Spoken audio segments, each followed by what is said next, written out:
Nuha Sonko became a champion with Ludogorets in Bulgarian league. Yankuba Minteh hits double-figure goals with Feyenoord in the Dutch Eredivisie.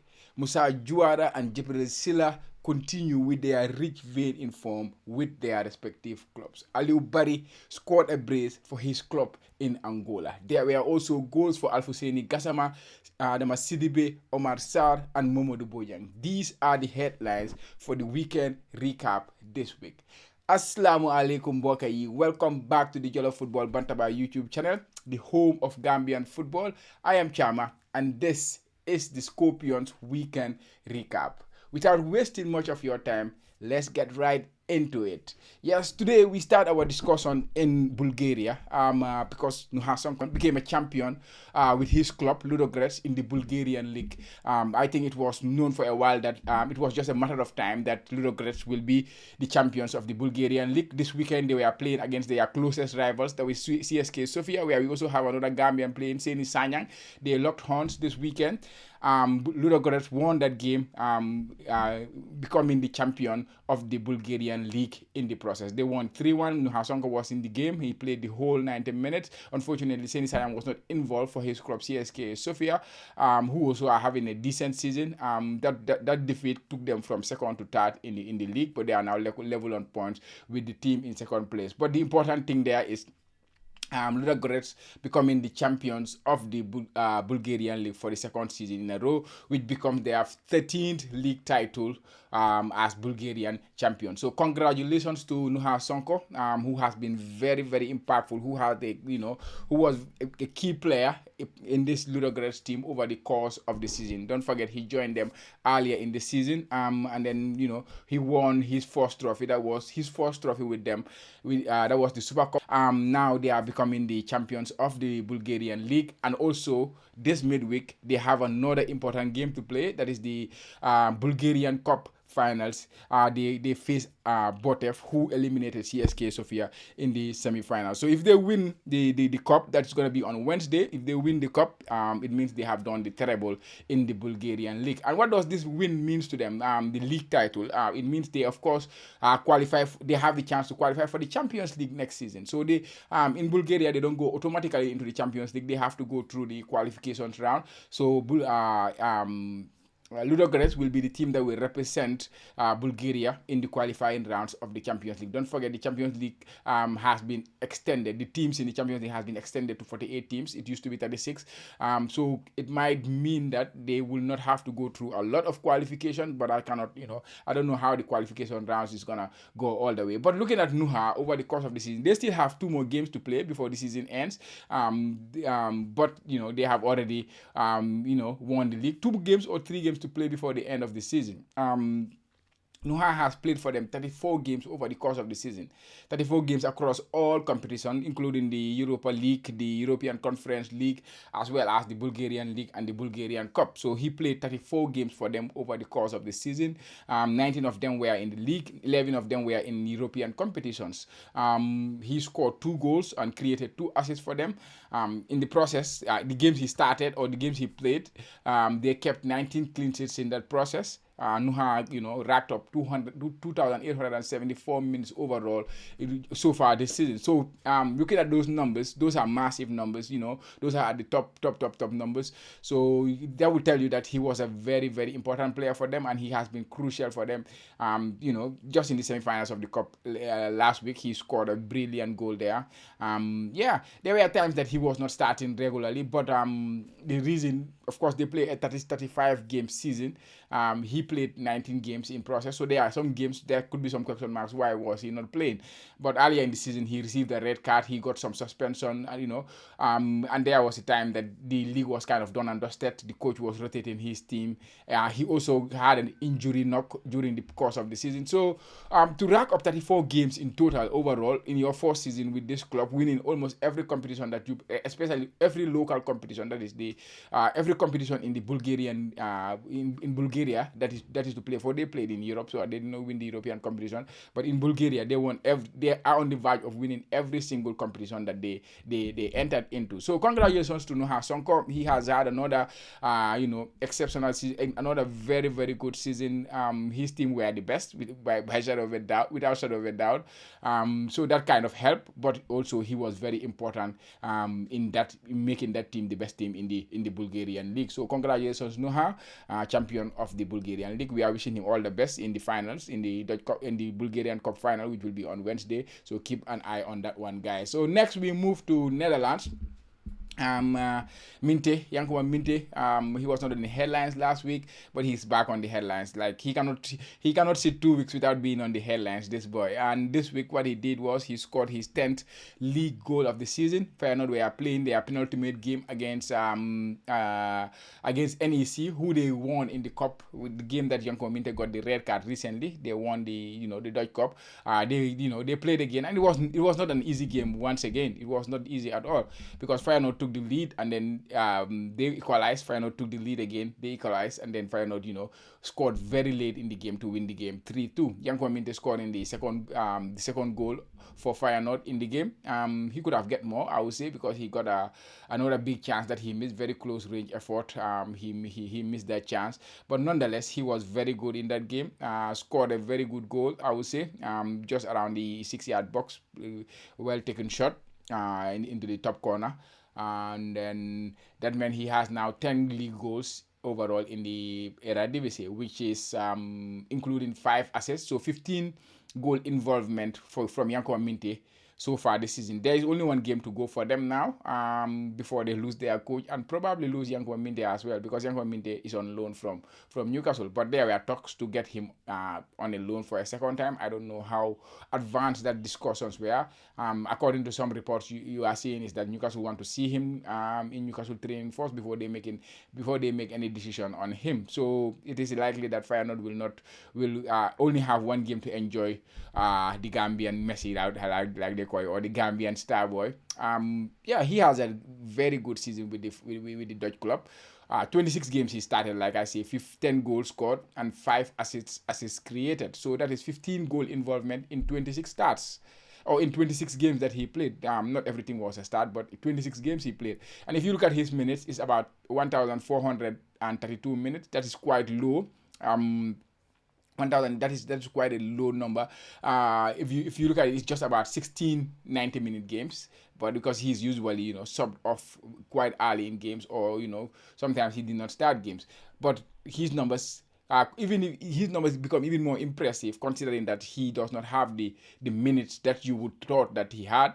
If you look at the 26 games that he played, he is involved in a goal in every 95 minutes of play, which is basically every full game, every match, he either get the goal or an assist.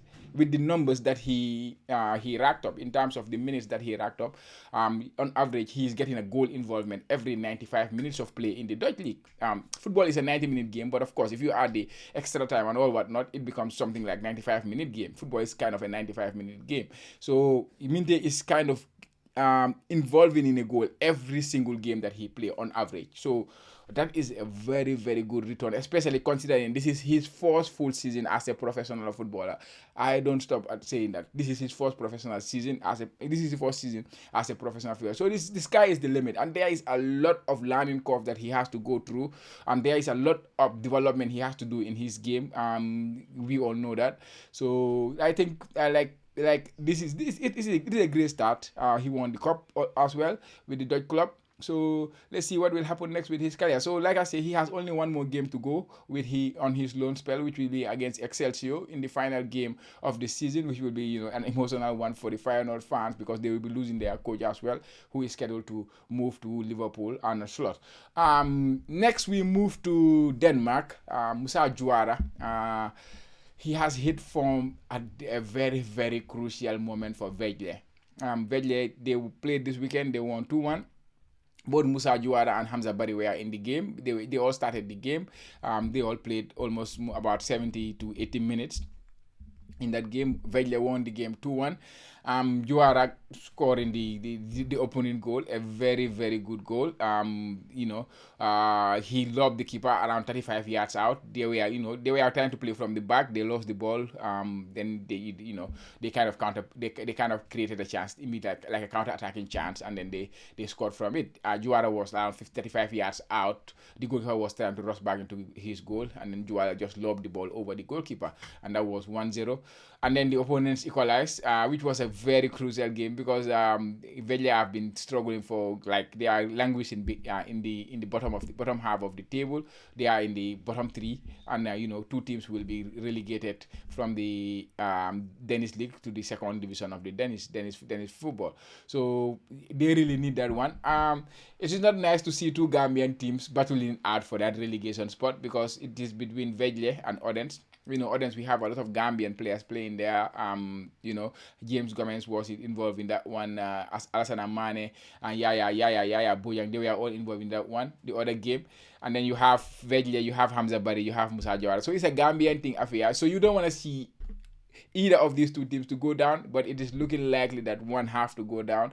And at this moment in time, it is looking like Odense are going to be that club that will be going down, which will be very sad for James, because last season, if you remember, he was with Horsens, had a very, very good season, but Horsens ended up getting the relegation. And then this season, he went to Sparta Prague, came to Odense, and then he was having decent time with Orange too since he came back, but then the club is now in a very difficult situation. They might get the relegation and then move down to the second division, which will be like back-to-back relegation for James, which is not nice. What a period Musa Juara is having with his club right now. Like I say, he opened the scoring, and now that meant in the last 3 games that they played, and these are all crucial games. One of them was against Odense, where he scored and assisted. He was with Odense last season, by the way. 3 games in a row he scored or assisting. So he has now 2 goals and 3 goals and 2 goals and 2 assists in his last 3 games that he played for Vejle, and these are all crucial goals which give them the important wins or the important points, and now they are sitting in a very comfortable position going into the final few weeks of the season. So Musa, like, whoever is coming as the next Gambia national team coach, I think they have to look at him with the season he is having with Vejle, with the second half of the season that he's having with Vejle. They have to look at him. Don't always forget that he was one of those players that was once named as a nominee for the European Golden Boy Award to be one of the best European, upcoming young players. He had a brief, difficult period in his career where he did not know where he was going to. But now, he's doing really well going back, and he's doing really well with his club. I just hope that he can maintain this form and then, build on it going into the final few games of the season, as well as into the next season. In Denmark, that's where Alaji Sen was also involved with his club, that is AC Horsens. They won 1-0 in the Danish second tier. He's also doing a decent job there. With my sister is there, saying and Coach Matar is also working with the club. So yeah, they are doing really well now since they sacked their coach recently, and then the assistant coach took over. They have been doing very well. That is AC Horsens. Next we move to Scotland. Adama Sidibeh with St Johnstone. This week they gave him the goal of the season for his bicycle kick effort that he did against Dundee United. That was his first goal for the club. He won their goal of the season. He has been a revelation signing for them. Even though his form might not be enough to keep the club in the Scottish Premier League, but you never know. With the form he is on, they are looking likely to go to the playoff spot. This weekend they were playing against bottom club Livingston. They should have won that one. I don't know how they squandered that lead. They took the lead 1-0. Adama Sidibeh scored the 1-0 lead. And then in the end, Livingston, who have nothing to play for because they have already been relegated, they are at the bottom of the league. They came back and then they won the game 2-1. So it was a shocking defeat for St. Johnstone, but they still have their chance to redeem themselves, because next week they will play Ross County. Ross County are just ahead of them on 2 points. Ross County are 2 points ahead of them, but they played Ross County at home. So if they win that game, they go ahead of Ross County and then leave the playoff spot and they move into 10th place. 10th place in Scotland, the bottom 2 clubs get relegated. The second to last will play a playoff with the team that is coming from the championship, the Scottish Championship. So currently, St. Johnstone occupying that playoff spot. But if they win against Ross County next week, they go ahead of Ross County. So I think that is the most important game they have now this season. They have 2 more games to go, but I think that is the key one. If they can win that one, even though they have not won in a very long time, I think in the last 4 games they have lost their last 4 games. But they need to start kicking on from that. Next we go to Tanzania. Jibril Sila, he's another player who cannot stop scoring, like I say, similar to Musa Juara. He now scored 3 goals and created 2 assists only in May. He only played about 3 or 4 games in May, and he already have 3 goals and 2 assists. He continued to shine inside in Tanzania. Tanzanian fans love him. They were playing this weekend. They won 2-1, and Jibril Sila scored one of the goals. And elsewhere in Angola, Aliou Barry, last season he was the one lighting the GFF league, scoring a lot of goals with Fortune, and then he moved to Angola with his club. He moved to Angola with Desportivo Huila, and then he had a difficult start in the initial stage. He was not getting a lot of goals. He was not involved in the goals. But recently he's back banging them goals. This weekend they played and they won 3-0. He scored a couple of them, which were his fourth goal, like his third and fourth goal of the season, as my brother Space TV reported on his page. Other players that we need to mention are Alfuseni Gassama. He continued to sign in UAE too. Diba Al Fujairah, he scored another goal this weekend. Momodu Bojang scored for Kaukap Marrakesh in a 1-1 draw. He too is starting to find his feet there. Omar Sarr scored for Fortis in Bangladesh. Fortis in Bangladesh, he scored this weekend. Alassane Irajang was involved in the goal that Port Brezova scored, and they got their first win in the last 10 games, I believe. Irajang and Bajo both started that game. Hopefully they can build on this one and then try to push on. They won against the champions, that is Slovan Bratislava. They are already crowned champions of the Slovakian league with 1 or 2 games to go. Congratulate Alassane and Bayo to win that team. It shows you that there is quality in the Port Brezova team, so they just need to find their way back again, because last 10 games they have not won before this one. So Ibrahim Adabo, he also helped Sampdoria with a win this weekend. They won 3-1, which meant now they finished in 7th place in the Italian Serie B. They finished 7th, which means they will play the semi-finals of the playoffs. So it means 8, 7, 6, and 15. They will play the 15. They will play the playoffs, the quarterfinals of the playoffs. They will face Palermo. If they win that one, they will move to the semi-finals of the playoffs. Like, the playoffs in Italy is quite complicated, but they are now in the playoffs, so hopefully they can get the win in that one. Bambalai, he also created an assist this weekend for his club Grenoble in their win against Ajaccio. Ablai Jallo Jamano, his club, they are struggling. They lost this weekend again, 2-1. They might have to settle for the playoff spot in the French Liga and then play the team that is coming from Ligue 2, and hopefully they can try to salvage that and then save their season and stay in League. Adama Boyan also had a cameo appearance for the new Rams boss Jawara. Of course, we know Steele has left Rams, so now they have a new Jawara, a new coach from, I think he's a standby coach from Mali. His name is Jawara. I don't know if it is Suleiman Jawara or not. And then Wally Fofana also provided an assist for his club, Dagas Pils in Latvia. They won 4-1. He is just returning back from suspension. He was red carded in their 2 games ago. So he was serving the suspension. That suspension is done. And then finally, Ibrahim Adjaju's Tech continued to sign also in Paide, with Paide in Estonia. They won 1-0 this weekend. Yes, guys, that was it. That was the weekend recap. I hope you enjoyed that. If you do, please make sure you are subscribed to the Jollof Football Bantaba YouTube channel. And if you enjoyed the video, give us a thumbs up. And we will catch you guys in the next one. Goodbye, guys.